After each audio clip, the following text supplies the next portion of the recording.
today is looking at how to write an apprenticeship application. Everything I talk about is in reference to apprenticeship applications, but please do think that a lot of this advice will work for any application that you write.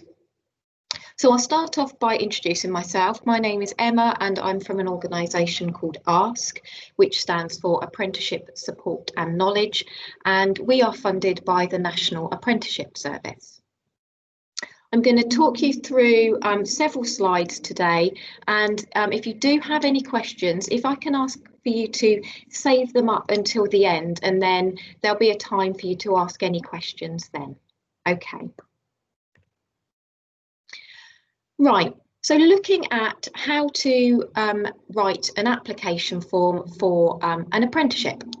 The first thing you need to do for an apprenticeship is register on the apprenticeship.gov website. Now, I did a presentation a little while ago about registering and looking at the apprenticeship website, and that is something that you will have access to. So at the end of this, if you want to make contact with the college, they'll show you how you can do that. Okay, so once you've registered, and hopefully you'll know how to do that once you've watched the other webinar, the first thing you do is to search for any apprenticeships that you're interested in. Once you've found an apprenticeship that you're interested in, then you start the application process. I'll show you how you go about doing that in the next few slides.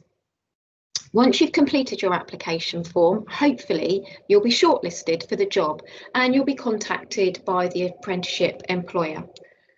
Most apprenticeships, and now a lot of jobs, require people to take some assessments, and we have to acknowledge where we are at the moment and the situation we're all in. So pre a COVID world, what would happen is you'd most likely be invited into the employer or an assessment centre. And what you would really need to consider is that you are being assessed from the moment you walk into the door. You walk in the door, sorry, don't walk into the door. The moment you walk in the door to the moment you leave the premises. So whoever greets you, make sure that you are very friendly, you're personable, because you are being assessed. When you meet the other candidates, when you meet any employees working for the company, they will all be assessing you, looking at how you interact with people, how you talk to people, how you present yourself. You will be expected to do probably some group activities. You will be officially being watched at that point. They'll be looking at how you interact within a team.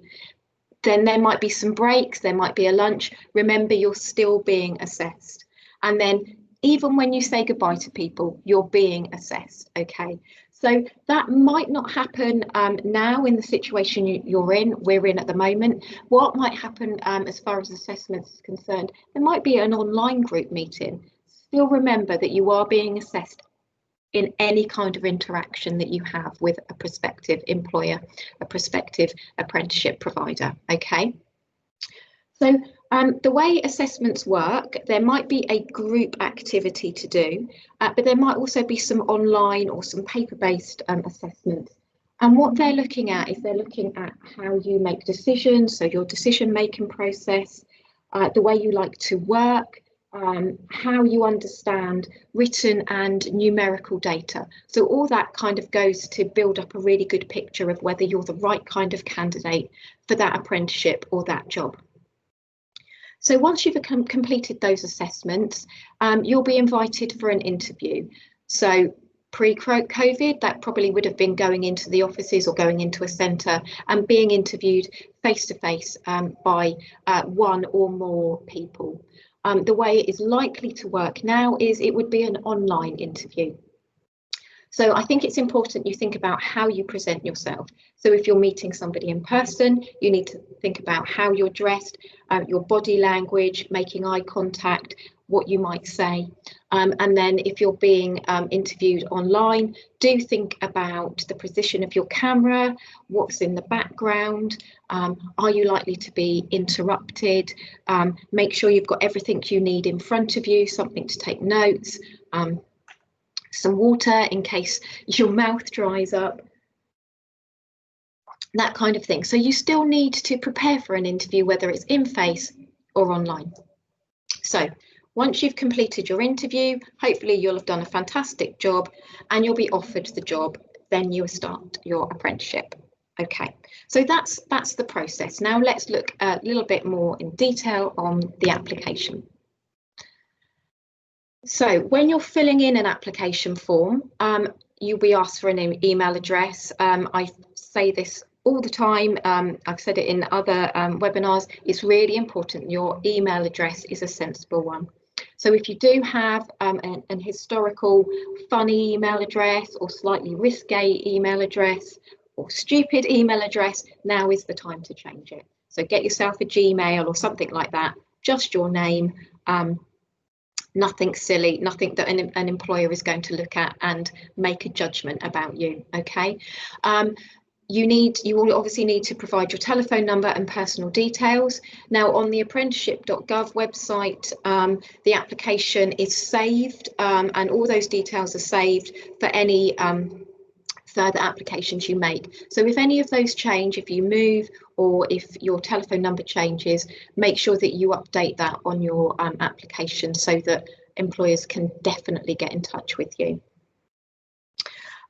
You will be applying online, but what I would suggest is that you prepare anything that you want to write online in a Word document so that you can check for any grammatical or spelling errors before you actually press send. And I would really recommend that you get somebody to proofread it before you send anything. Okay, great if you can get a parent or a carer or even somebody from college. I'm sure they'd be more than happy to just to have a look over it for you before you send it. Okay, and then it's also really important to think about giving yourself enough time to complete the application form before the closing date. Now, I'm really quite a last minute person, so I understand this might be a challenge for some people. So my recommendation is to aim to have your application in at least a week before the closing date, okay? And also give yourself enough time to actually fill it in properly. It often takes a lot longer than you might imagine to fill an application form in. So again, give yourself enough time to do it properly. Okay. A few more tips about when you're applying. So again, acknowledging the times we're in. A lot of apprenticeships will ask for certain GCSE or A-level grades. Now, it may be that you maybe haven't achieved what you were hoping to. I would still suggest that you do put in an application form. If you've just kind of missed out, you haven't quite made the grades that you thought, because a lot of employers and apprenticeship providers will be sympathetic to that. I mean, if they're asking for qualifications that you absolutely have not achieved and you're nowhere near that, then I might reconsider. You may want to think about a different level, applying for a different level of apprenticeship. But if you've just missed those grades, do have a punt, do put an application form in, because like I say, people are being sympathetic and empathetic around the situation that you found yourself in over the last few months. Okay. Thinking about work experience. Now, obviously, you're applying straight from school or straight from college. So employers aren't expecting you to have a huge amount of work experience. So you might need to think creatively, and we're going to talk about that in a few slides' time. But think about different ways you can demonstrate work experience. So it could be voluntary work, it could be things that you've done around college, things that you might have done at home or for family. Like I say, we will talk about that in a few slides' time as well. Make sure that you have any useful documents out and around with you. So if you've already written a UCAS personal statement, there'll be some really useful things that you can transfer into your application. Any record of achievement or certificates that you might be able to refer to remind yourself of some ways you can demonstrate skills and abilities, and things that an employer might be looking for. And do look out for the buzzwords, and I'm going to move on to that now. So when an employer or an apprenticeship provider puts a job application online, they will have what we call buzzwords. So skills and qualities that they are looking for in a prospective employee. So here the buzzwords are circled for you. So this employer is looking for somebody who is confident, who can work independently, who is well spoken, and has good time management skills. So those are those buzzwords. And so when you fill in your application form, it's really important that you demonstrate those skills and qualities in any narrative that you give. So you are selling yourself, but you're not just selling yourself, this is me, I'm great. You need to be saying, this is me, I'm really confident and I can show you I'm confident. I can demonstrate that with this example. I can demonstrate how I work independently with this particular example. So make sure you underline or circle, you pick out those buzzwords, and you're really clear that you can demonstrate that you're the kind of person that they're looking for. And you try and use those words, try and use the words, reflect them back on your application form. So you're absolutely, there's no doubt that that's what you're demonstrating. Okay.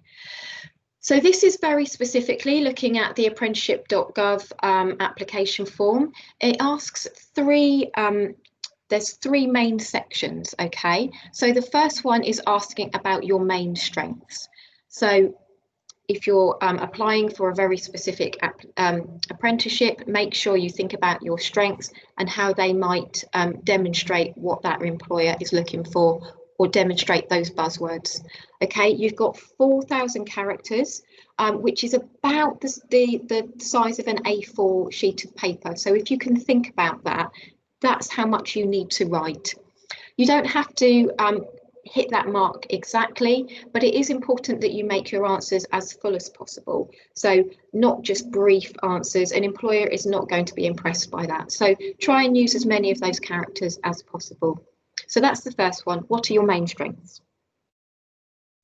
Next, they're asking you what skills you'd like to improve during your apprenticeship.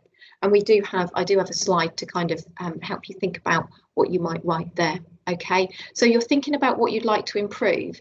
Now, quite often in an interview, an employer will ask you what your strengths and what your weaknesses are. So this is quite similar to that. What do you think that within this apprenticeship you could learn that you could improve on? Okay. And then the next thing it's asking you is about your hobbies and interests. And like I said before, if you don't have a lot of work experience, this is a really good way for you to be able to demonstrate to the employer skills and qualities. It's helpful for the employer to understand your hobbies and interests because it can demonstrate skills and qualities that they're looking for, or how you might fit in well with their team as well. Okay.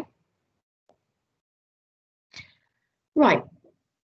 So ordinarily, if this was an interactive session, this would be an activity that I'd ask you to do, but we can't do that at this point. So I'm just going to talk you through this sheet. So thinking about strengths, really important, or this is a really good way before you put anything onto the main application form, you could maybe try and identify 5 strengths that you have. So if you write those down, so for example, if you have strong writing skills, how can you give an example to an employer about that? So you might say it, but you've got to prove that, you've got to demonstrate that. So within this example, a way to demonstrate that is to talk about a monthly newsletter that you write. Absolutely perfect. Or it could be that a strength you have is teamwork. Well, how could you demonstrate that you work as part of a team? Are you in a sports team? What a brilliant way to be able to demonstrate your teamwork and skills if you're in a football team or if you're in a netball team. etc. How do you demonstrate that? So that's just a kind of a good tip on try and identify them first before you put them into the application form. And here's just a really nice example of somebody who's actually done this. So this job is asking for good communication skills, and this person has been able to say, yep, I've got great communication skills. I am able to give presentations. I've given presentation to large groups. I've worked as an ambassador for my sixth form, which means I have to speak to groups of parents and other students. So that actually demonstrates that it's not just a strength to talk to your peers, but actually you can talk to parents and you can talk to younger people. That's a really robust way of explaining that. And this is actually this last sentence here, that they're able and confident to speak on the telephone. Rightly or wrongly, a lot of employers think that young people aren't very good at talking on the telephone. So actually, if you are, make sure you write that down, because that will impress employers. I can talk on the phone. That's going to get a big old tick. So if you can, and even if you can't, maybe that's something you might want to think about practicing, just having telephone conversations. Practice, it does help. Okay. Here are just a few more examples of people. Actually, these are real life examples from recent applications. Okay. Now, if we were a group and we could be interactive, then I would be asking you to put these in order of best answer to worst answer. But I will talk you through it. Okay. So I would say the best answer on this slide is number 4, because that person has said the skill I would like to improve and develop is my confidence. And I think by doing this apprenticeship, within this apprenticeship, by working and meeting new people, that's going to put me in a different environment, and it will take me out of my comfort zone and increase my confidence. So what this person has done is identified something they want to improve, identified that how within that apprenticeship that might do that. And that's really great. The second best one is probably number 1. The person is saying that they sometimes need to ask for help, or they don't like to ask for help, and they need approval. But what they haven't done is say how that might be improved within that apprenticeship. The next, I'm going to say next worst one is number 2, because this person is saying I'd like to improve my knowledge of working and business skills. Okay, that's great. How is this apprenticeship going to do that? Why do you want to improve that? And how is that going to happen? So that's not great. And then the absolute worst one is number 3. It's grammatically not very good. It's not a complete sentence, and it does not say why or how. So that's massive no-no. So when you're thinking about filling in that what skills you'd like to improve, think about box number 4. That's the way to do it. Okay, so now looking at your hobbies and interests. Quite a lot of people make the mistake of saying, oh, my hobbies and interests are socialising with my friends. Do not put that on an application form.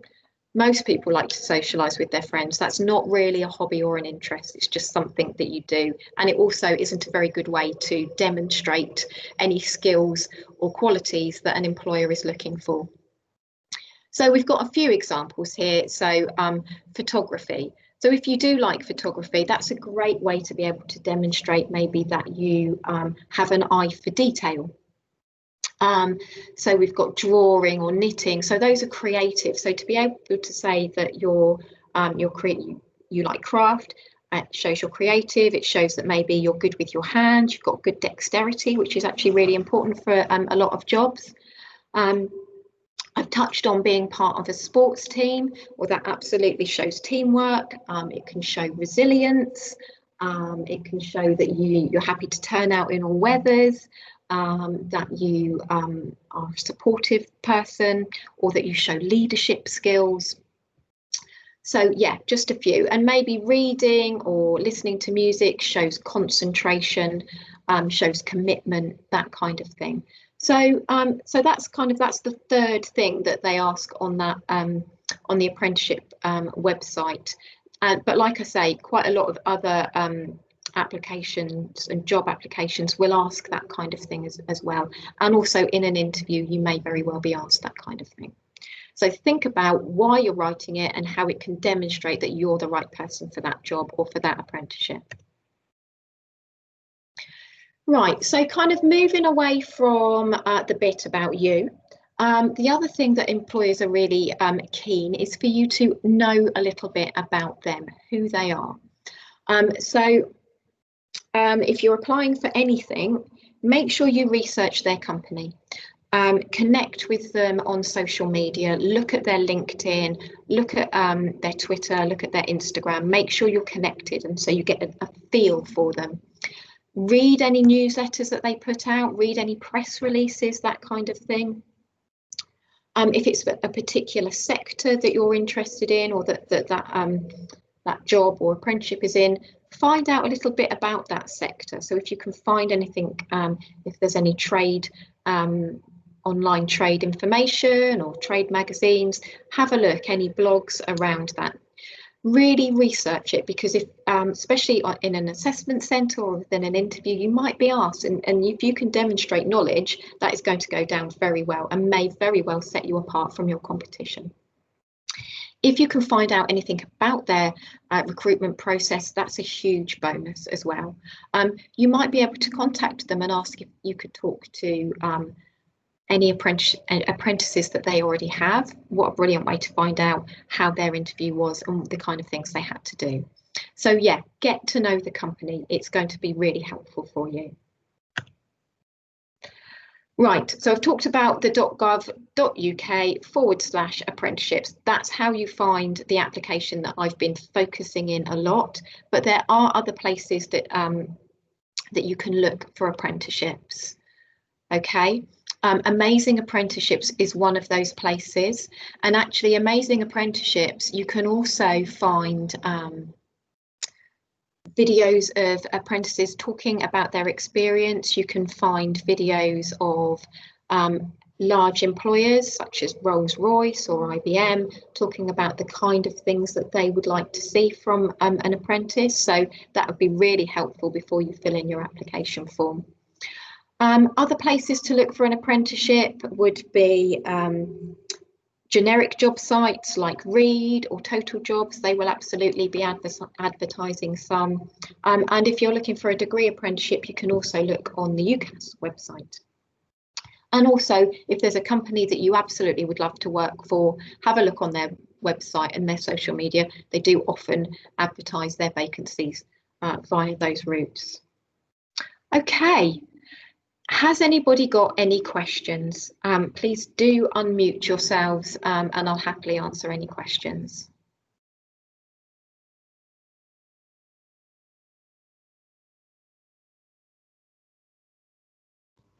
I feel like you've covered so much. I don't have any. Okay, thank you. Yeah, I was just going to say, oftentimes students will say, well, I haven't got any interests and I haven't got any hobbies. What do I say? They often say that. Do you have any advice for those students? Okay, so it might be helpful for at that point for them to talk to family and friends who might be able to say, actually, no, you do have interest. You might be able to just help you pull that out and help you recognise that you do have some hobbies and interests. You're just not necessarily thinking of those off the top of your head. Might be helpful to talk to previous tutors. Who might be able to say, okay, but you within a classroom setting, you've been able to demonstrate these kinds of skills or qualities. So there will be other people that it might be helpful to ask who should be able to help you work out how you can demonstrate those things. And if you really don't have any at the moment, maybe now is a really good time to start looking. Maybe look for some voluntary work, or you know, go online and start a new hobby or interest. Thank you. I have a question, Emma. Okay, yes. So you mentioned that some employers are a little bit more flexible. So if they don't quite meet the entry requirements, is there anything that a prospective apprentice could do to maybe make them a little bit more attractive to, so that maybe employers will be a bit more flexible with the academic requirements? I do think at that point, that is the time when you really need to make sure that you have nailed that application, that you've really understood the skills and qualities that that employer is looking for. So those buzzwords like we talked about, having an understanding of the company and their employees. Maybe you could phone up and have a conversation, employers really do respect that, if the fact that you've made an effort to make contact with them, if it's possible. It's not always possible to know who it is that you need to talk to, but I think going that extra mile would be helpful. Or it could even be that somebody from college might be able to give you a reference, or sort of a character reference, or maybe an endorsement or something like that. So do talk to people, have a conversation. Fabulous, thanks. And sorry, this might sound like a trick question, but let's say somebody got the job. Mm-hmm. Do you have a few top tips of what they can do on their first day? Turn up on time. Don't be late. Always, and actually this is a tip for an interview, if you have an interview, a physical interview, not just an online interview, make sure you do a trial run. You know how to get there, you know where it is. You don't just look at Google Maps and think, okay, this is how I get there. Actually do a trial run, so you know you're going to be there on time. It's not going to be accidentally tucked around a corner that you didn't quite see. So yeah, get there on time, if not early. Maybe have a few questions, a few conversation topics already prepared for when you meet your new boss and your new colleagues. Make sure you're dressed appropriately. So do get an understanding of a dress code. If you don't know what it might be, ask your employer before you get there. Make sure you've got enough money for lunch, and if you haven't, take a packed lunch. That's probably my best top tips. And actually thinking about how to dress for an interview, because I know some of the guidance is always think about what their normal dress code would be, and then go one step above. Do you have any top tips for what people could wear at an interview?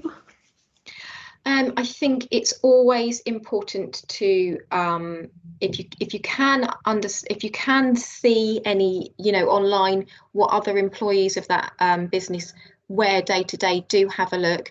I would say a minimum for young men is to make sure you're wearing a shirt, and if you're wearing a shirt, try and make sure it's buttoned up. If you have a tie that looks smart, wear a tie. If you're wearing a tie, make sure the top button is done up. If it's an online interview and they're only going to see your top half, if you think you're going to have to stand up or move, make sure you're dressed appropriately on your bottom half, or turn your camera off before you move so they don't see that you're wearing your tracksuit bottoms or something like that. For girls, make sure that your top if you can wear a shirt or a blouse, that's brilliant. If you've got just a plain dress, nothing that's too frilly or flouncy that's going to distract people, because what you want them to do is to be concentrating on what you're saying, not what you're wearing. But make sure it's smart, make sure it's clean, make sure it fits, and make sure it's comfortable, because if you're uncomfortable, boys and girls, if you're uncomfortable, you're going to fidget a bit, and you might be concentrating on that rather than the interview, which is the really important thing. That's it off the top of my head. Thank you. No, that's perfect. Okay, you're welcome. Anything else or anything, because for people who are watching this recording back, the people who are asking the questions are the careers team from college. So yes, careers team, is there anything that I've missed or anything that you'd like to add specifically about the colleges that the students might find useful? Just that we are here to support. So if you need a CV checking, then we can do that. If you are about to have an interview and you maybe want to talk about some of those big questions and maybe practice those questions, and we can help with that as well. If you are really, really stuck and you don't know maybe what your strengths are, then, you know, talk to your friends and family. If you still have a good relationship with one of your teachers, then, you know, they're a really good source of finding out what your strengths are too. So yeah, so just we're still here, we're still around, so we haven't abandoned you. That's brilliant. That's really great. Really, students, you're really lucky to have that support, and make sure you use it. Fabulous. Thank you very Okay. much, Emma. Thank you. Okay.